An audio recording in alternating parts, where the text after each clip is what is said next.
Há alguns anos, durante boa parte aí da nossa pandemia, eu acabei sendo convidado para fazer um trabalho de edição de um livro, editoração de um livro, que é um comentário do livro de Jonas. E aí, por aproximadamente 2 anos, eu repassei inúmeras vezes por esse documento de quase 300 páginas de documento Word, de um livro tão pequeno, na minha Bíblia, 2 páginas. E que uma criança criada em qualquer ambiente religioso, qualquer igreja, já ouviu a história do profeta Fujão, que foi engolido por um peixe e veio depois e foi enviado por Deus para pregar contra Nínive. História conhecida, mas extremamente rica, com tantos detalhes, né? 300 páginas de Word, aquele comentário está longe de ser o único comentário de Jonas.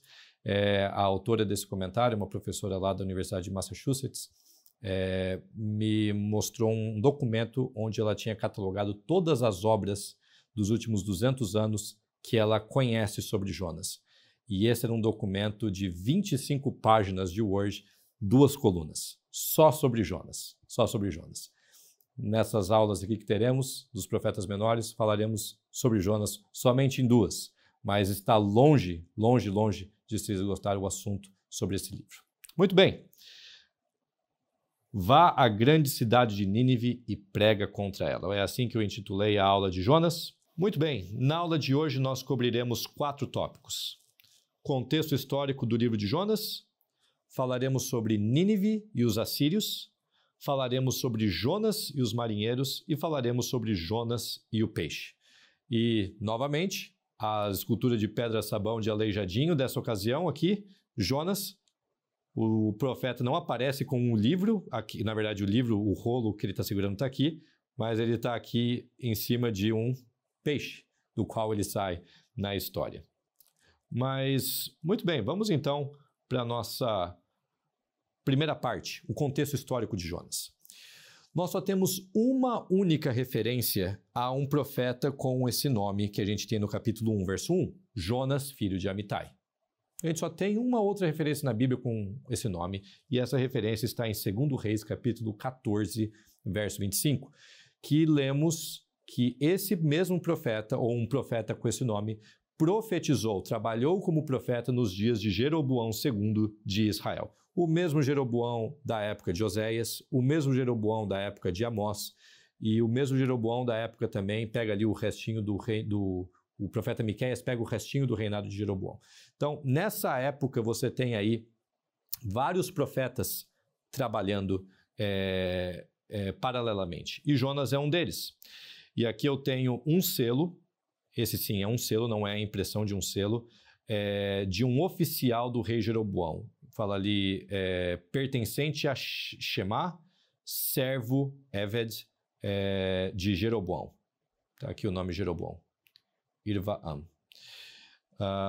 Então a gente tem aqui esse período histórico, é nessa época que Jonas vive, é nessa época que ele profetiza. Bom, tem algumas coisas importantes sobre esse período, porque o texto bíblico, se você olhar essas passagens de 2 Reis, vai demonstrar que o reino de Israel, nos dias anteriores ao reinado de Jeroboão, era extremamente reduzido. Esse mapa aqui mostra essa parte laranja correspondente ao reino de Israel naquela ocasião. Não chegava nem basicamente no território ali de Megido, do Vale de Jezreel.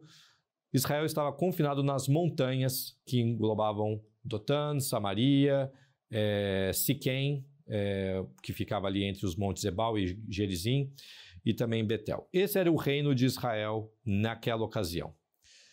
Quando Jeroboão assume o trono, ele tem uma política expansionista tão grande que ele consegue dominar todo esse território. Ele domina não só aquela região toda de Israel, não só a Transjordânia, Moabe e Amon, parte da Transjordânia pelo menos, todo o território dos arameus de Damasco, aqui em cima, e chega até Ribla, que fica ali no território do que é hoje Síria. Todo esse território aqui. E aí, quando você tem uma expansão territorial tão grande, é mais do que natural que você tenha ali importação, impostos sendo coletados de outros territórios, de outras cidades, você começa a ver restos, no resto arqueológico da região, sinais de que havia prosperidade. E o período de Jeroboão era extremamente próspero em Israel. O problema é que nesses profetas você não tem simplesmente prosperidade material acontecendo. Então, nos livros de Amós, Oséias, você não lê apenas que o povo tinha uma boa vida, que tinha prosperidade.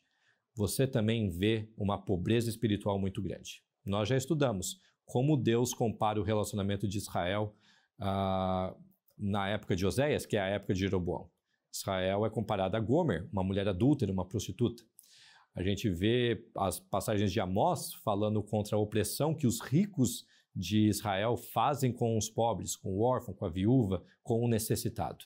Então, você tem essa tensão na época de Jeroboão. Prosperidade material de um lado, pobreza espiritual do outro lado. E Jonas está vivendo nessa época. Agora, tem um outro aspecto que pode ser determinante para explicar o sucesso de Israel nessa época, e isso tem a ver com um território chamado Urartu, que ficava no norte da Mesopotâmia, englobando territórios ali como Armênia, Geórgia e partes do leste da Turquia hoje.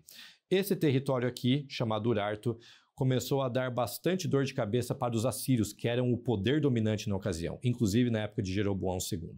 E o que acontece é que, porque Urartu começou a se fortalecer tanto, os assírios tiveram que tirar todo o foco que eles tinham naquela região do Levante, Síria, Fenícia, Israel, e focar no norte, na fronteira do norte, onde estava Urartu. E Urartu foi uma pedra no sapato dos assírios por muitos anos, por muitas décadas. E aí tem um ditado em inglês, que uma tradução livre é algo do tipo: quando os gatos estão longe, os ratos aproveitam. Então, nessa ocasião, o gato é a Síria, que está sempre rondando Israel. Quando a Síria estava longe, ocupada com a sua fronteira norte, aí os pequenos reinos de Judá, de Israel, conseguiram florescer. Por isso que Israel cresce nessa época com Jeroboão.